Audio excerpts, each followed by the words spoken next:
Benvenuti a tutti. Sono Samuele De Biasi, in arte Samuel DB, e spetta a me il compito di presentare un nuovo aspetto di questo canale, insieme al progetto che è in procinto di cominciare. Io e Alessia, grandissimi amici da tempo, da sempre sogniamo di occuparci di narrativa, intesa come narrazione, gioco di ruolo o videogioco, ma anche analisi di opere che siano per l'appunto narrative. La nostra iniziativa, una collaborazione che speriamo di far durare a lungo nel tempo, porta il nome di Project E. Ha un significato, ma ve ne parleremo in un altro contesto. Oggi vi portiamo il primo episodio di una campagna breve homebrew. Si basa infatti su una mia ambientazione, che porta il nome di Eldamas. Premetto che sia io che Alessia siamo alle prime armi nel gioco di ruolo e che l'ambientazione ha portato modifiche anche radicali del sistema di gioco, ispirato a Dungeons and Dragons, quinta edizione. Assisterete quindi a un master alle prime armi e a una giocatrice principiante. Speriamo di non annoiarvi, anzi di divertirvi. Un'introduzione all'ambientazione. Eldamas è un mondo abitato da uomini che possono utilizzare la magia di determinati elementi: vento, terra, acqua, fuoco, fulmine, luce e ombra. Al momento della campagna ci troviamo all'estremo sud delle terre di Eldamas, in quelle lande che portano il nome di Terre Perdute, in una colonia del Regno del Fulmine. Le Terre Perdute sono un'immensa distesa fredda, brulla e grigia. Non scorre buon sangue tra i regni di Eldamas ed è in corso una guerra da circa 8 secoli, con lo scopo di creare guerrieri in grado di controllare tutti e 7 gli elementi della magia. I regni sono controllati da 7 cavalieri, ognuno dei quali rappresenta un elemento e una virtù, e ognuno di questi possiede un'arma unica, forgiata da uno dei 7 dei. L'era storica e la tecnologia di Eldamas, almeno in questa linea temporale, sono comparabili al Medioevo europeo del 1200, e lo stesso per la gerarchia sociale. Non mi resta altro da dire, se non che speriamo di non annoiarvi, di divertirvi e soprattutto di farvi vivere con noi questo viaggio nelle magiche terre di Eldamas. Buona visione.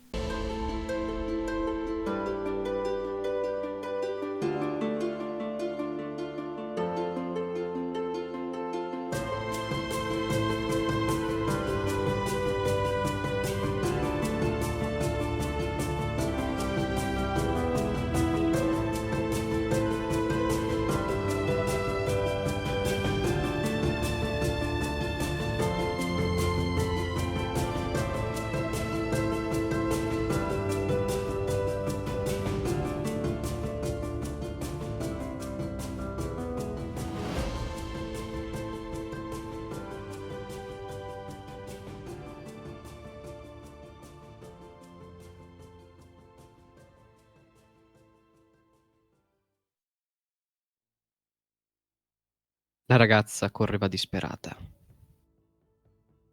I piedi nudi nella neve dolevano. Il ghiaccio le aveva tagliato le piante, sanguinava. Alle sue spalle sentiva l'urlato dei lupi. Erano arrivati nel bel mezzo della notte, i cacciatori erranti. Si guardò alle spalle, terrorizzata. Vedeva ancora il villaggio in fiamme. Colonne di fumo erano scombinate dal vento della bufera che si stava innalzando. Gli dei erano stati offesi quella notte. Era scesa da un crinale lungo la corsa, vestita con quella tunica nera. Era ancora agghindata per la cerimonia, i capelli raccolti in trecce, i gioielli, Sentì delle urla alle sue spalle. Dalla cima del crinale, un gruppo di uomini a cavallo con delle fiaccole la osservava. L'uomo in cima al gruppo, un uomo imponente, rabbioso, una barba folta, la pelle scura, inspessita dal gelo, stava valutando la situazione, indeciso se essere infuriato o divertito. Un uomo gli si avvicinò. Era più esile, ma aveva lo sguardo ancora più tagliente. Mio signore, cosa facciamo? Non serve insistere oltre. Se non lo farà al freddo ci penseranno i lupi a ucciderla. L'uomo rimase a osservare ancora la scena della ragazza che correva disperata inciampando. Fece un piccolo ringhio, un ringhio feroce. Non avrò pace finché non sarò certo che sia morta. Non mi interessa cosa pensate. Portatemi i suoi tatuaggi. La ragazza corse nella notte, mentre gli uomini slegavano il collare ai lupi e partivano al galoppo con le fiaccole alte nella notte.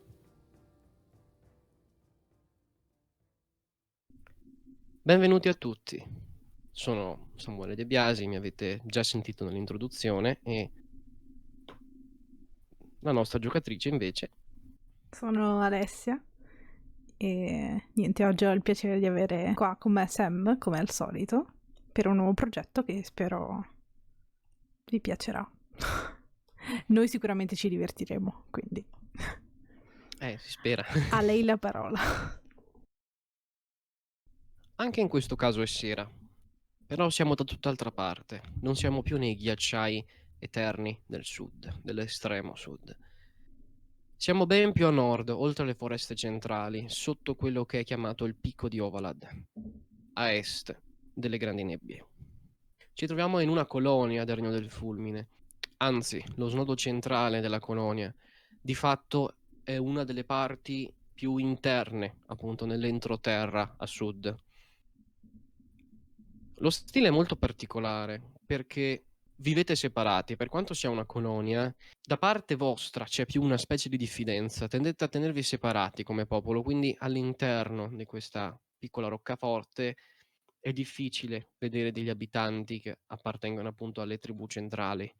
Come dicevo è sera e l'aria ti fa capire che questa notte nevicherà molto. La casa in cui viene ospitata è centrale nel villaggio ed è a 2 piani. Al piano terra, anzi è a pianta circolare. Al piano terra si trova una specie di salotto, una stanza per la vita giornaliera, quindi con una cucina, dei divanetti in pelle molto semplici, un tavolo per mangiare e un focolaio che è incassato nel pavimento centrale, che serve a riscaldare la stanza. A un angolo, attaccato a una parete c'è una scala che vi permette di salire alle stanze superiori, che sono 2, ovvero la tua stanza e l'ufficio e stanza di tuo padre. La cittadina si chiama Zeladren. In questo momento te e tuo padre state mangiando. Tuo padre Vagrask è molto cupo questa sera perché deve affidarti una missione. Purtroppo mentre stava supervisionando dei cantieri, una mola è caduta dal suo sostegno e gli è caduta sul piede e gliel'ha distrutto, quindi non può fare un viaggio troppo lungo, quindi suo malgrado deve affidarti una missione. E te in fondo sai che ti vuole bene, ma da questo punto di vista non si fida molto delle tue capacità diplomatiche. State mangiando e appunto lo vedi cupo, ogni tanto ti guarda sottecchi, perché è infastidito dal fatto che vorrebbe fare in modo diverso, ma non può fare altro, non può cavalcare, fa fatica a camminare. A te la mossa. Piede a parte, tutto bene ai cantieri, padre? È la situazione che sai tu, ti risponde con uno sbuffo, sistemandosi un po' sulla sedia. Purtroppo, per quanto sia il nostro che il loro popolo siano laboriosi, ci mancano le risorse. Non possiamo buttare giù l'intera foresta, come ben sai. Il viaggio è lungo, quindi ci manca legname, ma principalmente appunto risorse da barattare. Sono abbastanza tirchi da queste parti. E quindi, per quanto i progetti e elementi non manchino, è proprio la risorsa economica che sta rallentando molto i lavori. Sì, Le questo nostre lo so. macchine sono vecchie, usurate, come vedi, anche pericolose.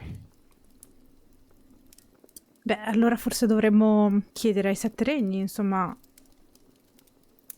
Non possiamo fare tutto da soli. I Sette Regni non sanno nemmeno che esiste questa colonia, Tasha. E non devono saperlo. Per quale motivo? Sarebbe un arricchimento per tutti. Perché non rendere L'arricchimento del pubblico... tuo nemico in guerra non va bene. Non se il tuo nemico può diventare tuo amico? Nel momento È in cui si fa molto un più patto. complicato di quanto credi. Mm. Oltre al fatto che non dipende da noi. E da chi dipende? Noi siamo solo membri dell'assemblea. Sono i cavalieri che dichiarano guerra. Quindi i cavalieri hanno il potere di decidere la linea politica? Anche se non sono dei politici?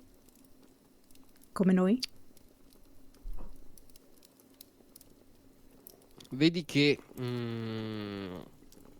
anche lui non è d'accordo con quello che dici tu, nel senso si rende conto che non è, cioè sono dei guerrieri questi, eccelgono nel loro campo, però effettivamente non sono dei politici.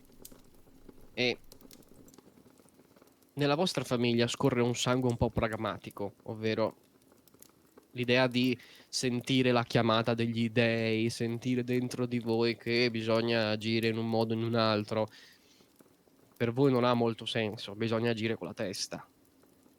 E lui ti risponde in maniera scolastica, per quanto si veda che è infastidito. Beh, loro sono gli eletti dagli dei, sono la loro rappresentazione in Eldamas. Se loro vedono che è necessaria una guerra si farà. Anche se da 800 anni che lo siamo. È così importante usare le armi per scambiarsi delle risorse o per ottenerle? Non lo so, padre. Ti spiego un pochino la situazione. Il regno del fulmine, il nostro regno, per quanto sia il più grande di tutti, il più giusto, geograficamente parlando ha poche risorse, oltre al fatto che è uno dei meno estesi, secondo solo al Regno dell'Ombra, e in questa guerra noi siamo alleati del Regno dell'Ombra. Questo significa che due paesi più poveri e meno estesi di intera Eldamas sono alleati contro 5 altri regni che fanno parte del continente centrale e delle isole orientali, il che ci porta a una chiusura di fronti. Dobbiamo per forza allearci col sud, con le terre perdute, e ottenere delle risorse aggiuntive. E il Regno dell'Ombra non ha nessuna risorsa per poterci aiutare. Il regno dell'ombra ha solo una risorsa: dei guerrieri spietati.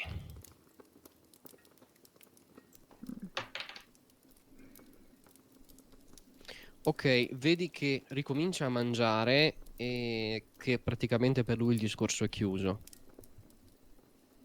Hai capito che lui è d'accordo con la maggior parte di quello che hai detto tu, che anche lui pensa che questa guerra non abbia molto senso, perché, come ben sai, questa guerra è principalmente proprio una guerra di retaggio, ovvero quello che fanno gli eserciti è rapire donne e uomini che hanno una certa purezza genetica, in base alla fisionomia, si basano su questo, per costringerli a procreare in modo da ottenere guerrieri che posseggano più elementi della magia. Quindi si tratta una vera e propria guerra di preparazione a un'altra guerra.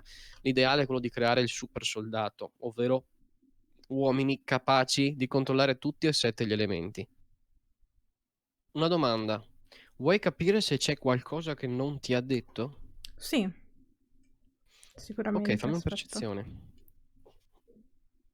Allora, capisci che c'è qualcosa che non ti ha detto, ma non ti rendi conto se è perché non ha voluto dirtelo o perché per lui non serviva dire altro.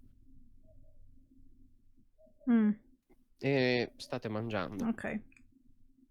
Anzi, in realtà ormai avete finito. Tuo papà si è alzato Ok. zoppicando, Ah, ok. un po' brontolando, e ha preso dall'armadio una bottiglia di vino che si è portato ancora 4-5 anni fa. Si era portato queste casse di vino pregiato del Regno del Fulmine, e quando è giù o quando deve festeggiare per cose importanti si stappa una bottiglia e inizia a bersi questi bicchierini un po' che sanno di casa, no? Mhm. Perché inizia ad essere avanti con gli anni. Tuo papà ha quasi 60 anni, per quanto Ok. sia un uomo forte. Mhm. Ci sta il goccetto. Ehm, quindi è ancora nella stanza e si è solo spostato per prendere il vino, sostanzialmente. Esatto. Ok. Quindi probabilmente si risiederà a tavola. Immagino lo aspetto lì. Allora, in realtà non si siede. Mm, Diciamo che va a controllare se le stuoie che ha messo vicino al fuoco sono sistemate a posto, perché col piede rotto non riesce a salire la scala neanche per andare a dormire. mhm. Quindi è anche per questo che gli girano le balle, no? Perché deve dormire per terra Ah, praticamente. ok, perfetto. E dopo che le ha controllate, osserva pensieroso il fuoco, questo grande focolare. Ti spiego un po' come funziona l'architettura dal punto di vista delle colonie. Allora, proprio per le abilità diplomatiche del Regno del Fulmine, vi siete trovati fin da subito in rapporti relativamente amichevoli con le tribù centrali, anche perché appunto le tribù centrali sono le più civilizzate da un punto di vista di Eldamas, sono più aperte al dialogo, non è una tribù di guerrieri, è una tribù di agricoltori, allevatori, seminomade. Hanno molte usanze legate alla natura, alle risorse, però un po' come le tribù pacifiche degli indiani d'America, vi hanno accolto, vi hanno insegnato, e appunto le case che avete costruito servono ad adattarsi al freddo. Si tratta appunto di case che non sono in pietra, sono in legno, perché la pietra aumenta il freddo quando c'è freddo. Sono in diversi strati di legno, con del materiale isolante che può essere paglia o addirittura cotone fra le pareti, appunto rialzate a mappa circolare con questo grande camino centrale, questo fuoco incassato, che c'è un buco anche al piano superiore per far proprio passare l'aria calda. Tutta la cittadina è fatta più o meno in questo stile, proprio per resistere alle temperature fredde, perché non avevate calcolato quando siete arrivati qua quanto potesse esserci freddo. Ancora adesso ogni tanto siete stupiti da quanto c'è freddo, ogni tanto. Oltre al fatto che siete alle porte della stagione fredda. Ok. Quindi il fuoco è sempre costantemente acceso, è anche per quello che vi Mhm. serve tantissimo Chiaro. legname. Allora mi alzo e dico a mio padre: non ti preoccupare, controllo io, insomma, non devi camminare troppo con quel piede malmesso. Non preoccuparti per me, presto io dovrò tornarmene a casa e affidarti tutto quanto qui. Beh, devo dire che non mi dispiace. Però, averti qua è comunque molto carino, papà. Quindi, se ti riposi, te ne andrai più tardi. Forse, non lo so. Ok, come ben sai, non siete proprio abituati a scambi di affetto, non così aperti, per così dire, perché è appunto non è vostra tradizione, siete molto austeri voi due. E non vedi una reazione immediata al fatto che tu gli abbia detto di riguardarsi, che te sei contenta che sia lì con te, però noti negli occhi un po' Mhm. di scioglimento. A un certo punto lui ti dice: ah sì, il viaggio lo farei con Caleva. Caleva, ti spiego, è sia ambasciatrice in quanto le società delle tribù centrali non sono matriarcali, ma matriocentriche. Questo significa che appunto la donna ha un valore di organizzazione che è molto superiore a quello a cui siamo abituati noi. Gestiscono le risorse e i rapporti familiari con le altre tribù del loro gruppo familiare esteso. Lei è la primogenita, Caleva è la primogenita della capa della tribù, delle tribù centrali. Le tribù centrali in realtà sono tante piccole tribù separate ma unite sotto un'unica bandiera, proprio anche per il vostro intervento, avete cercato di unificare la cosa. E Caleva ha esattamente la tua età. Mm. È diventata la tua migliore amica nel corso degli anni, anche perché vi vedete abbastanza spesso. Non è che venga il capo della tribù, perché generalmente è anziana la madre che controlla Mhm. le tribù, quindi difficilmente viaggia. Quindi manda questi suoi messaggeri, questi suoi vassalli.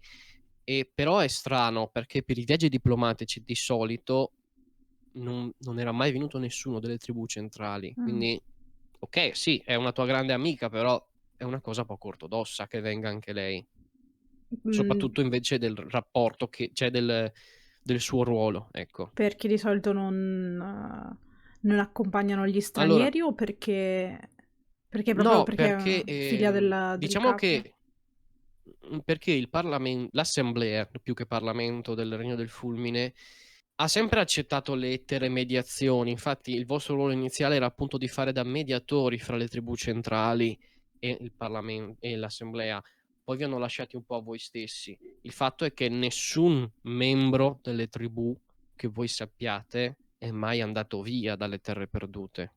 Mm, Quindi o ti ok, accompagna fino al porto e sarebbe ok. strano che lei facesse una missione di scorta, o c'è qualcos'altro? Rispondo a mio padre in tono abbastanza non dubbioso, però sorpreso e gli chiedo come mai la lasciano venire con me. Non penso sia soltanto per la nostra amicizia, insomma. A dire la verità non lo so. Ti spiego. Ovviamente li abbiamo informati che saremmo dovuti appunto tornare alla nostra terra natale. Sono stati loro a chiederci se potevano venire. Io ho mandato un messaggio all'assemblea e hanno detto che forse era tempo di avere rapporti un po' più diretti. Quindi vogliono essere presenti sostanzialmente alle trattative, mi sembra giusto, ma perché non portarla in veste ufficiale come ambasciatrice e non come semplice scorta?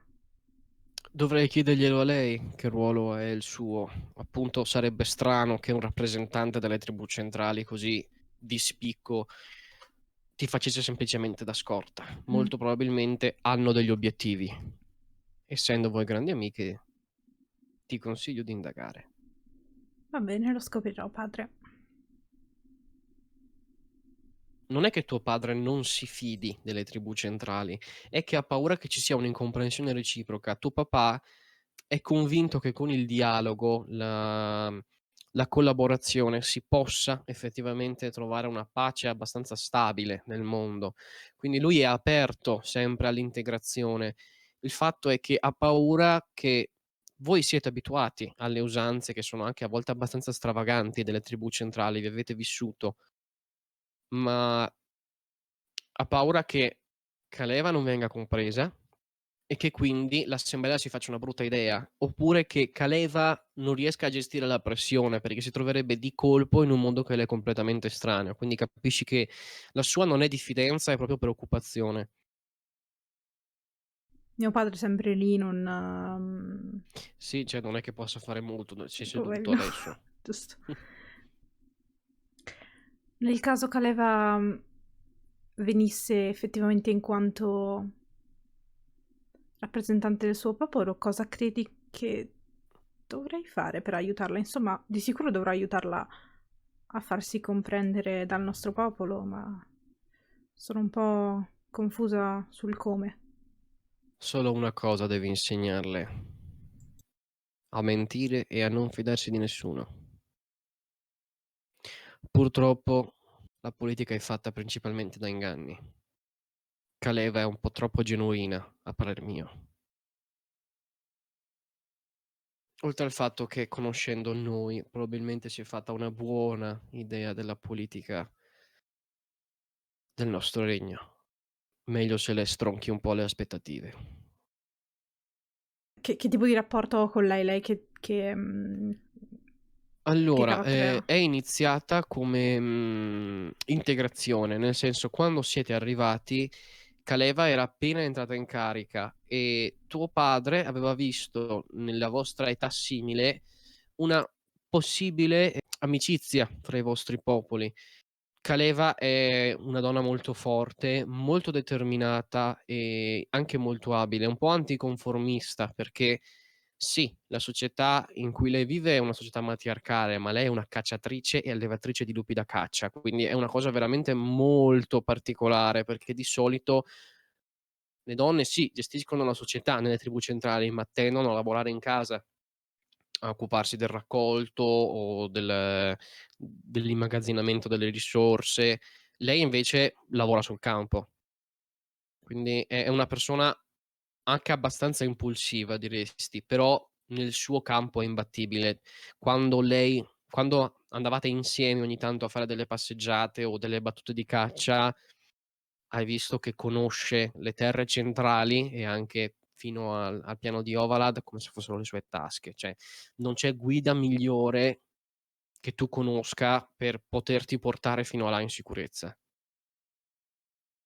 Ah sì, è molto attaccata alla storia, nel senso, lei conosce bene la storia del suo popolo e le dà molto valore. È convinta che bisogna imparare dalla storia. Lei è anticonformista non perché vuole cambiare le cose, ma perché il suo carattere è così.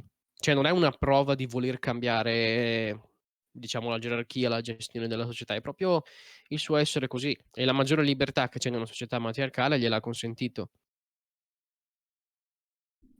Allora mi siedo... Matriocentriche, Ah sì. diciamo la definizione giusta. Sì. Mi siedo di fianco a mio padre e gli dico sicuramente lei, insomma, credo sia perfetta, una perfetta rappresentante, ma dovremmo lavorare sulla sua impulsività e sul suo carattere. Non lo so. Lui ti guarda. Beh, detto da te la cosa mi preoccupa. Io rido proprio, no, non rido forte, però insomma una risatina mi scappa. Dopo aver riso, dopo aver avuto questa risatina, però mi rabbuio subito e gli dico per la prima volta ho paura del dialogo, padre. Ho paura di come andrà a finire. Vedi che, tuo padre questa volta si gira e ti guarda fisso negli occhi e ti mette una mano sulla spalla.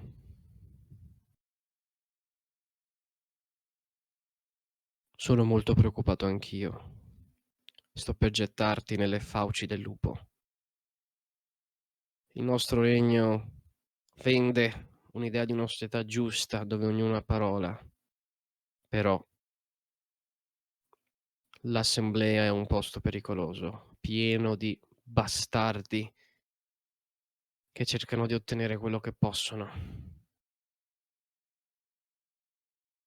E io ho paura di non averti insegnato abbastanza. Io ho sempre visto mio padre in Senato, giusto? Allora, Però non ho mai, cioè nel senso non ho mai partecipato attivamente da sola. conta che, l'assemblea, quella di cui parla tuo padre, non è l'assemblea popolare. Il Regno del Fulmine ha 2 assemblee. L'assemblea popolare, che consiste appunto, possiamo dire, nell'agorà ateniese. Tuttavia, le scelte proposte dall'assemblea popolare vengono poi varate dalla classe dirigente, che si tratta di aristocrazia principalmente. Il reddito non è importante, è l'aristocrazia che conta, la tradizione della vecchia classe nobile dirigente. Voi fate parte di quella, quindi te sì, hai partecipato alle com'è che si dice, alle riunioni popolari. Il fatto è che non sei ufficialmente membro del Parlamento, perché solo una persona per famiglia può essere parte dell'assemblea nobiliare. Quindi te adesso hai il permesso, questo lasciapassare che ti ha consegnato tuo padre con lo stemma di famiglia, che ti consente di agire in sua vece, ovvero la tua parola vale come se fosse la sua. Però non hai mai partecipato neanche tu a una riunione dell'assemblea. Padre, come posso farmi valere in assemblea? Beh, punteranno di certo a spaventarti o a trovare falle in quello che sostieni. Allora prevedi quelle falle. Prevedi le loro risposte. Fai in modo da impedirgli di potersi mettere contro di te. Devi essere inattaccabile. E soprattutto, aspettati sempre il peggio da tutti. La sua preoccupazione è giustificata proprio anche perché non hai mai partecipato a queste assemblee. Lui è costretto a buttartici in mezzo perché si è fatto male, se non ci sarebbe andato lui Sì. e ti avrebbe lasciato a te a gestire il villaggio. L'hai già fatta questa cosa, Mhm, gestire mhm, la colonia, però non hai mai fatto una riunione lì. mhm. Perché è da 6 anni appunto che non torni nel Regno del Fulmine, quindi diciamo che hai perso un po' il pelo dal punto di vista diplomatico, per così dire, per quel poco che avevi fatto, anche perché le assemblee popolari sono un po' caotiche, per così dire. L'ambiente politico è comunque senza scrupoli come in qualsiasi... Allora, non è che ci siano persone cattive, nel senso non c'è un qualcuno che vuole conquistare il mondo, però c'è sempre un tentativo appunto di creare delle leggi che non rendano la vita troppo difficile agli altri, ma che la rendano più semplice per se stessi. Quindi c'è un richiamo, comunque una sorta di giustizia. L'idea è quella di trovare il compromesso, però appunto per la complessità, la pesantezza del trovare il compromesso per far tutti contenti, è molto combattiva. Cioè è proprio un'arena dove si fa il tira e molla. Se la nostra causa è giusta, il nostro popolo dovrebbe accettarla, ma Accettarla, sì, ma a quale prezzo? Dovrai convincerli che sarà molto vantaggioso per loro accettare le nostre richieste senza compromessi. Non siamo in grado di prendere le risorse in prestito. Conosco già su cosa avvertire l'assemblea. Non vorrà concedere delle risorse in maniera gratuita. Vorrà farci pagare per ottenerle, anche solo in futuro. E io non voglio che questo popolo subisca un peso che non dipende da loro. In fondo siamo stati noi a decidere di... neanche se la nostra causa... se dalla nostra causa dipendono delle vite umane. Insomma, padre, la giustizia non può fermarsi al vantaggio personale o al vantaggio del nostro popolo. Dobbiamo pensare più in grande. Penseranno anche loro ai numeri. Cos'è qualche centinaio di migliaia di persone rispetto ai milioni che abitano nel Regno del Fulmine? Non lo faranno a cuor leggero, però sceglieranno il male minore, quindi devi convincerli, mostrargli dei risultati delle ricerche che stiamo facendo, delle potenzialità di queste tribù, in modo che concedano le risorse che ci mancano. Devi convincerli che è l'unica cosa che ci manca, non è questione di pigrizia o di scarsa collaborazione, anzi, siamo stati accolti come ospiti in questa terra. Verti su questo, sulla loro apertura, sul loro essere disposti ad essere alleati. Convincili che sono una risorsa utile e che ci guadagneranno a investire nelle ricerche che stiamo compiendo qui. Anche perché è la tua unica arma in pugno. Noi possediamo le ricerche militari del Regno del Fulmine. Non siamo solo un sito di ricerca, ma anche di sviluppo. Abbiamo in mano la tecnologia militare del Regno del Fulmine, quindi non oseranno darti troppo fastidio. Quindi anche la lacrima sarebbe un punto su cui puntare. Questo non te lo so dire. Se non è necessario, non citarla in maniera esplicita, o almeno non citare la quantità di risorse, perché potrebbero persino accettare la tua richiesta, ma portare qualche altro ambasciatore, e l'idea non mi piace. Sì, neanche a me. Oltre al fatto che se scoprissero quanto la lacrima di Giluef è compatibile con la magia e in special modo quella del fulmine, potrebbe rendere la vita difficile a questo popolo. Quanto sappiamo che sanno nel Regno del Fulmine sulla lacrima? Ok, fammi un tiro su storia. Ok. 22. Ok. Sai che tuo padre è molto generico nei rapporti. Sai che li ha informati dell'esistenza della lacrima di Giluef e che appunto può essere usata per immagazzinare potere magico. Non ha mai parlato tuttavia di incantesimi, del suo effettivo potenziale e della sua così alta compatibilità con la magia del fulmine. E soprattutto di quanta ce n'è. E cosa sanno? Intendevo cosa sanno nel Regno del Fulmine, ci sanno quanto so io, quindi poco? Allora, Oppure... no, cioè, non è di dominio pubblico la cosa. Mhm. La conosce solo l'assemblea, quella della classe dirigente. E sanno appunto che è una potenziale risorsa estremamente utile perché permette di immagazzinare energia magica. Non sanno che può immagazzinare incantesimi veri e propri e appunto non sanno quanto è compatibile. Appunto perché tuo padre è stato molto attento per evitare di Mm. far venire fame ai commercianti del Regno del Fulmine riguardo questa pietra. Mm. C'è qualcos'altro che devo sapere, padre? Mm. Lui ci pensa un attimo. Vedi che ci sta effettivamente pensando, cioè non è che sta prendendo tempo. Sta ricontrollando la lista nella sua testa, per così dire. Ah, sì. Quando arriverete al picco di Ovalad, al porto della città di Taledrak,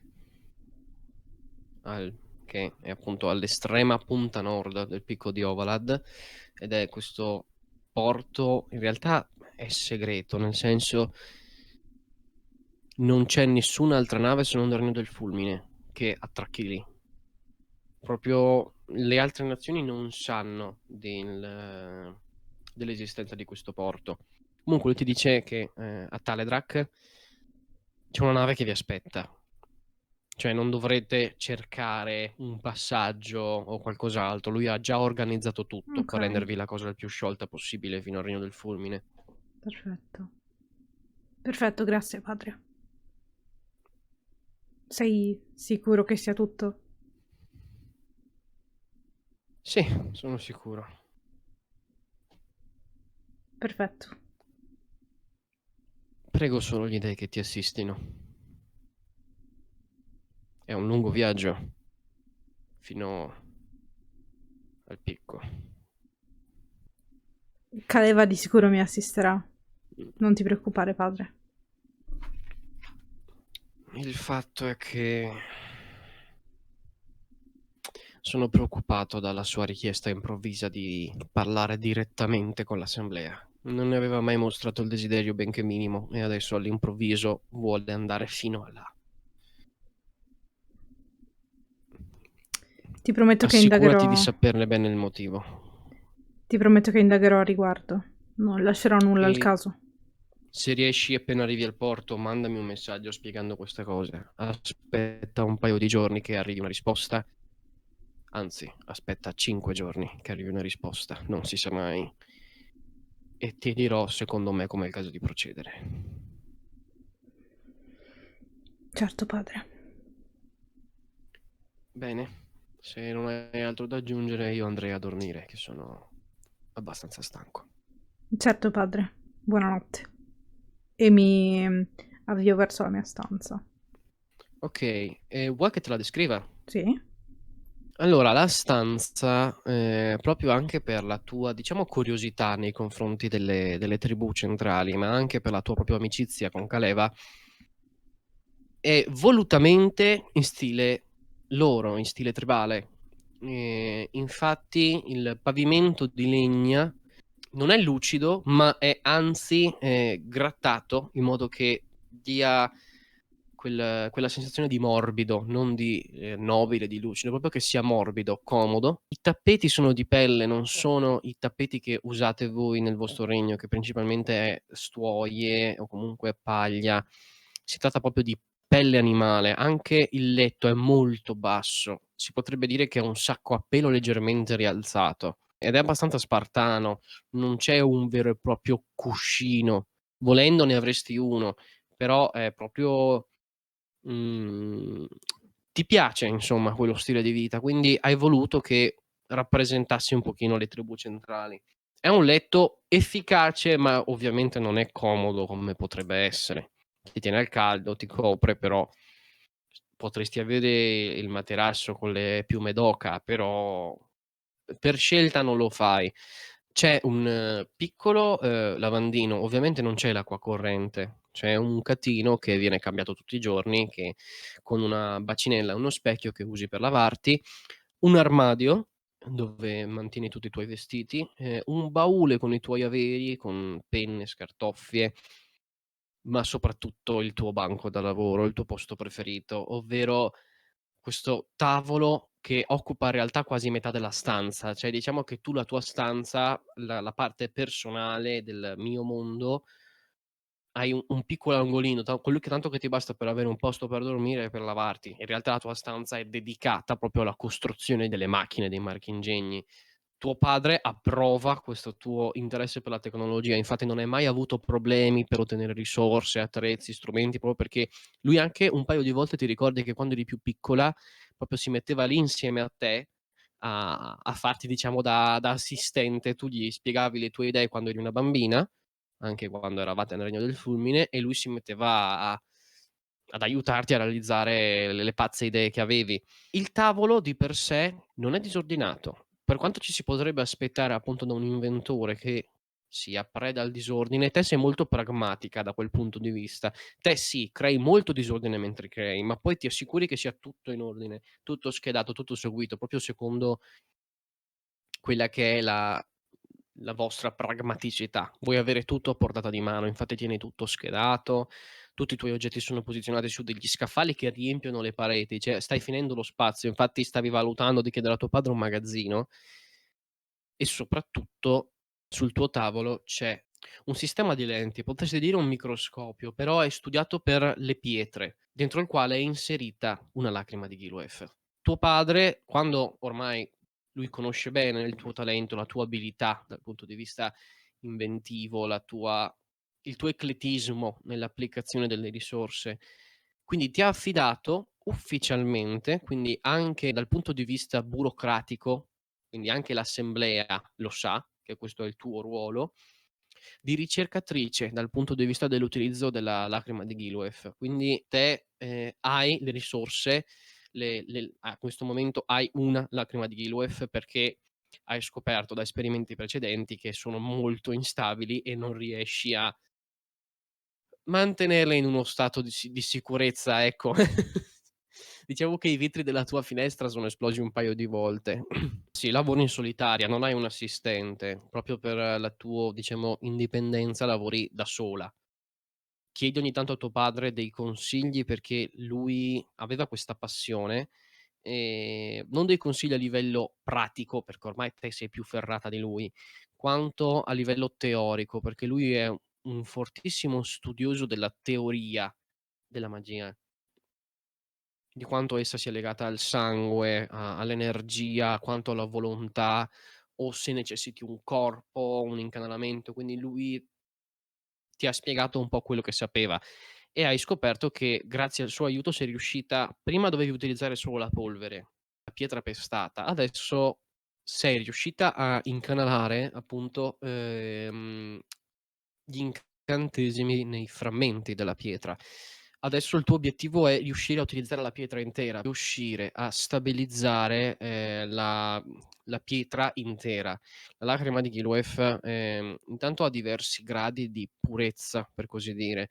Generalmente le pietre più grandi sono, meno pure, più complicate, infatti le pietre più piccole, più compatte, sono più antiche,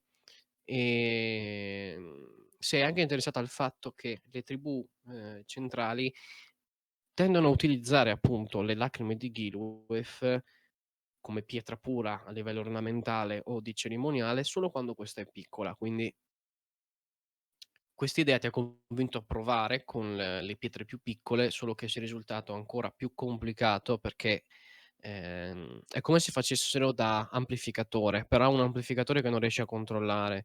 Rendono l'incantesimo più potente, che causi anche più danni, però non riesci a mantenerlo stabile.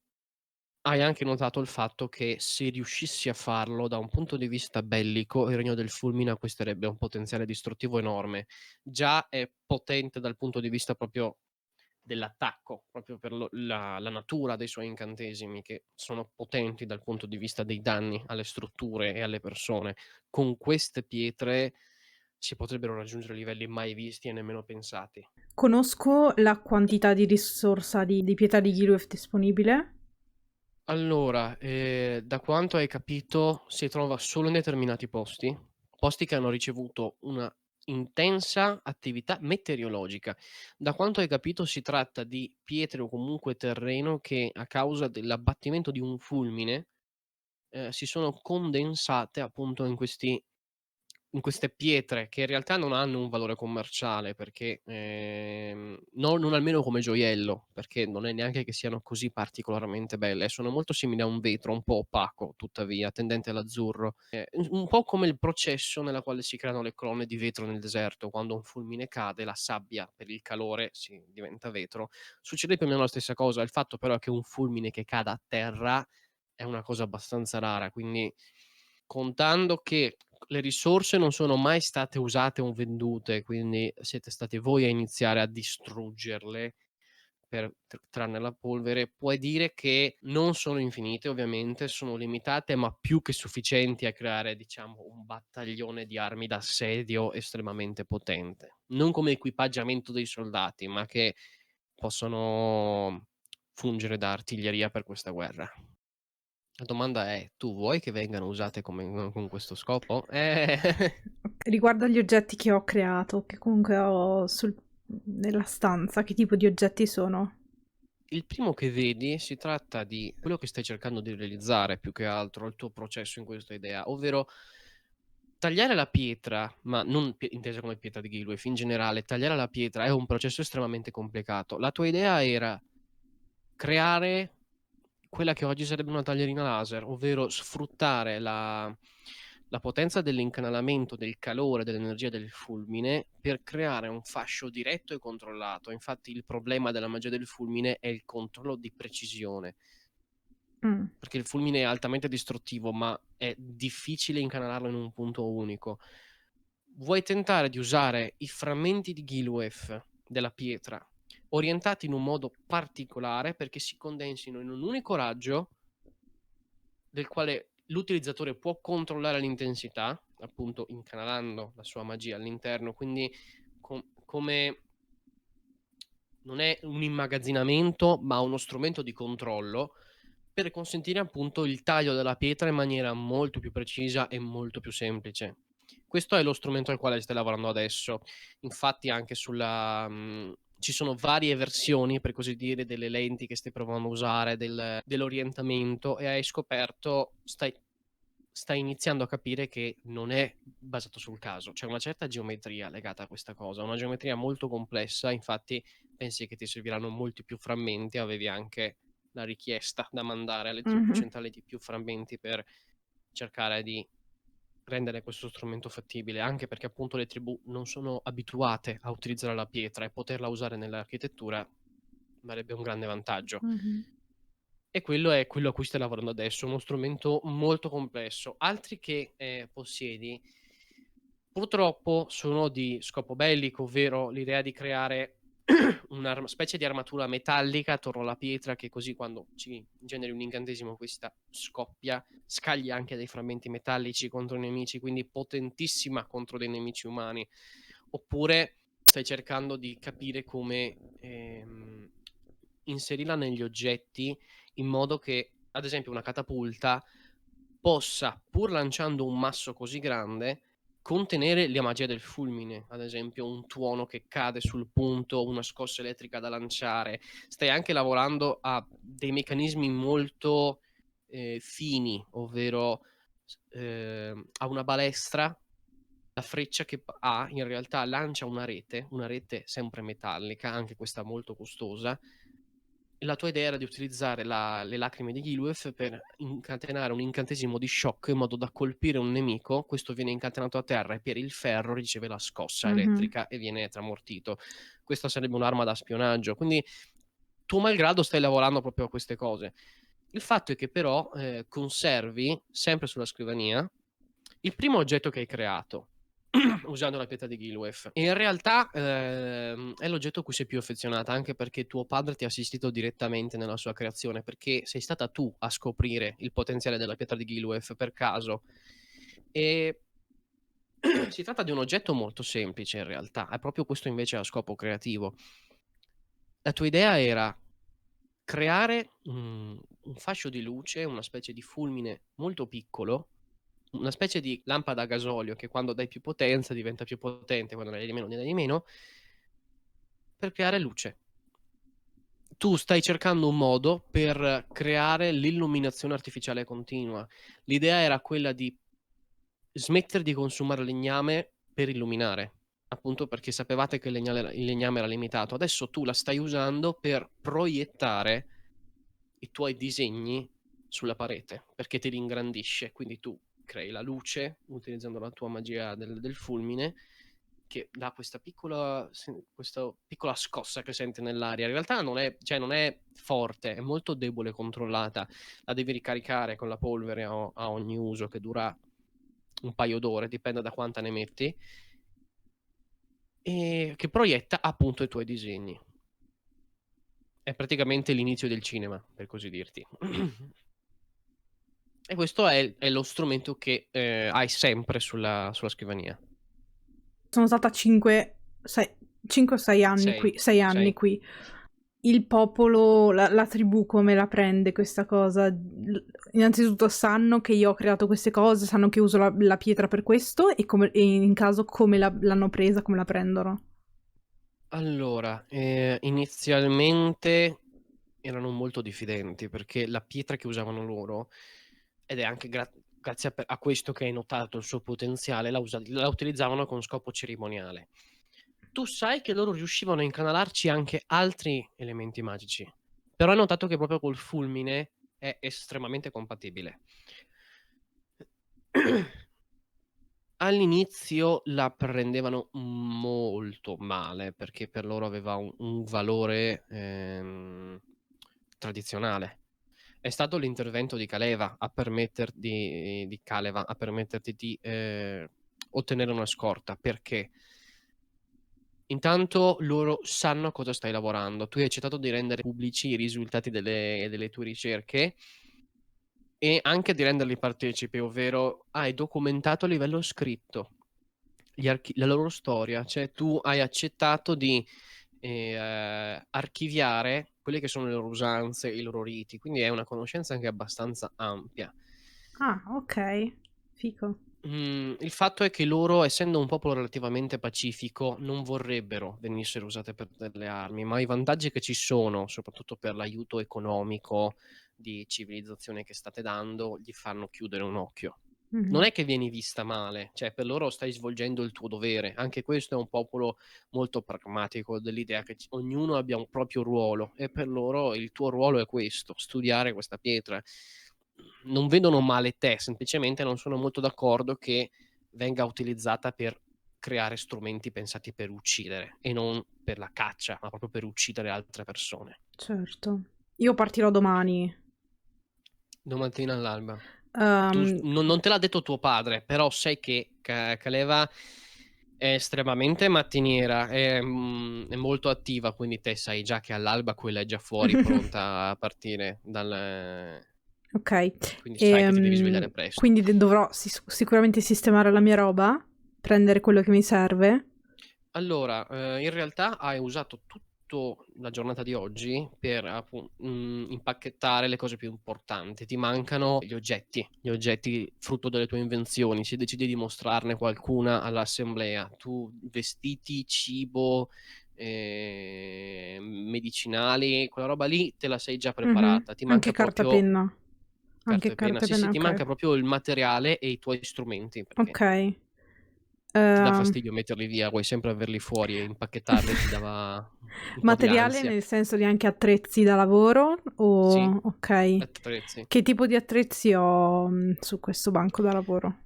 Allora, il fatto è che ha anche qualche attrezzo di tua invenzione, ovvero hai un trapano di quelli vecchi a manovella Mhm.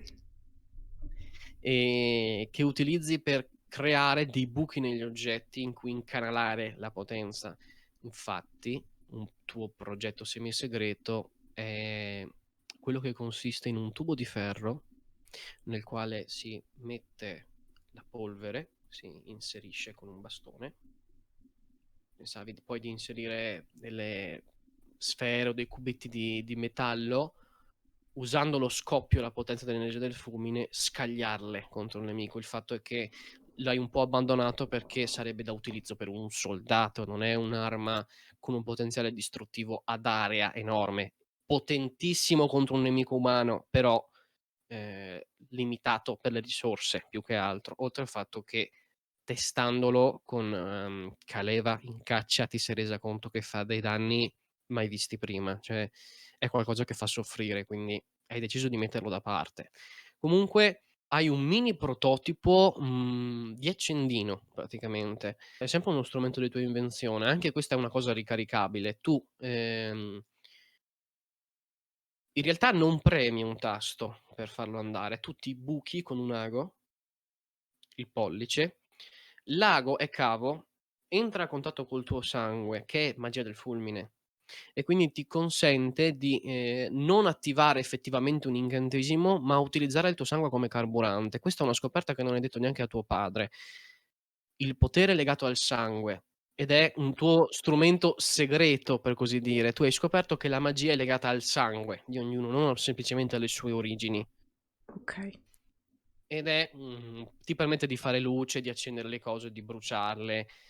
Ok. Poi hai cacciaviti, pinze, morse, lime. Hai un ampio set di lime, pialle, coltelli da lavoro. Hai anche una piccola mola, cioè una piccola incudine, solo che non è che la usi in casa, ovviamente, la porti fuori, però c'hai anche una piccola incudine. Il fatto è che la piccola incudine pesa 2 chili e mezzo, quindi Ok. Io ovviamente penso di avere dei progetti, ad esempio, o comunque degli appunti che attestino i miei lavori, anche solo i miei test su, ad esempio, l'arma, pseudo arma da fuoco, insomma.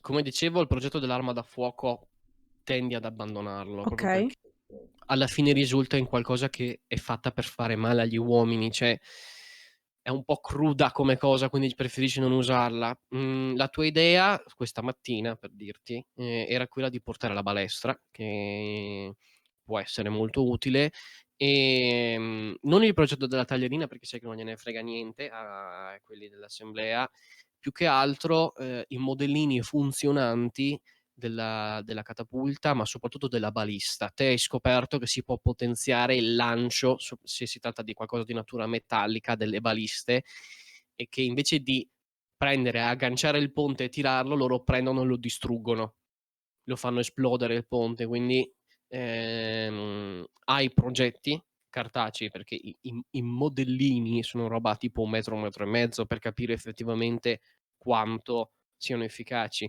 Hai progetti cartacei con la firma di tuo padre sul test, ovvero tuo padre ha assistito al test delle cose e garantisce che funzionano. Ok. Allora sicuramente metterò da parte i progetti delle catapulte e delle baliste. E vorrei prendere, se possibile, se il master me lo consente, la balestra, la lampada, diciamo, e l'accendino. Intendi l'oggettino, quello il primo che hai fatto con lampada? Sì, Ok, va bene. E poi gli attrezzi in generale da lavoro, cioè gli Sì, sì, oggetti sì, sì, sì, magici sì, ti sì, porti sì. quelli e poi gli attrezzi. Gli Ok. attrezzi più basilari, Allora, insomma. conta che cioè, tutti questi oggetti ti costringono a prendere uno zaino un po' più grande, Ok. quindi io te lo dico, pesa un po' di più, Sì, ecco. sì, sì, sì. È un po' scomodo da portarsi dietro e fa un po' di rumore. Segnatela questa cosa. Ok. Ok. Ah sì, e sotto la finestra appoggiato c'è il tuo caro bastone ferrato. Allora, come categoria di D&D sarebbe bastone ferrato, ma in realtà si tratta di un'arma tribale. Perché il fulmine preferisce usare armi da taglio, proprio per la natura stessa della... non è dato alla contusione. Te invece sei un po' particolare, ti sei resa conto comunque che il potere, ad esempio, esplosivo d'impatto può essere fortissimo, anche con i tuoi studi, quindi stai pensando anche a pensare di incanalare la magia nelle armi da mischia, il che le renderebbe potentissime. La tua è un'arma tribale che consiste in legno di tasso molto duro, quindi è uno dei legni più duri che tu possa trovare. E non è coperto di ferro, bensì di bronzo. Infatti le tribù centrali, oltre al fatto che non possiedono una grande quantità di ferro, sono assimilabili all'età del bronzo a livello di tecnologia. Quindi potresti potenziarlo benissimo con dell'acciaio se tornassi nel regno del fulmine e questa roba lo renderebbe molto più potente. Le dimensioni, diciamo che è un po' troppo corto per essere da passeggio, infatti è proprio studiato per combattere. A questo punto dovrei chiaramente andare a dormire, suppongo. E E quindi... invece vado fuori. E quindi vado a dormire, sì. Ok. Tirami un D20.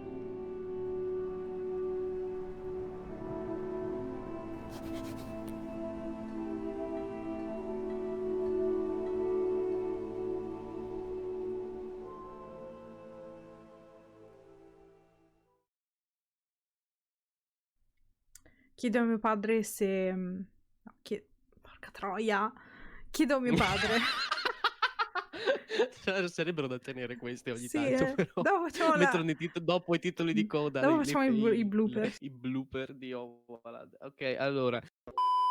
Ma perché è connesso al Frost? Non è possibile. Anzi, è a pianta circolare. Al piano terra ha un angolo, ha un angolo, ha un angolo. Aspetta che c'è un capello da... Cosa cazzo è?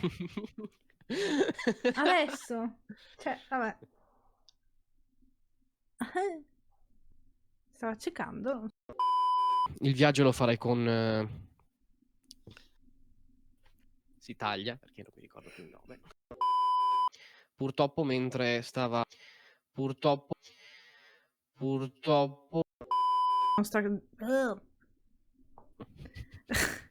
Aiuto. Piccolo taglio, sono Leonardo da Vinci, Edison e i fratelli Lumière messi insieme in Eldamas, vuoi dirmi? Pubblici, Bjorn,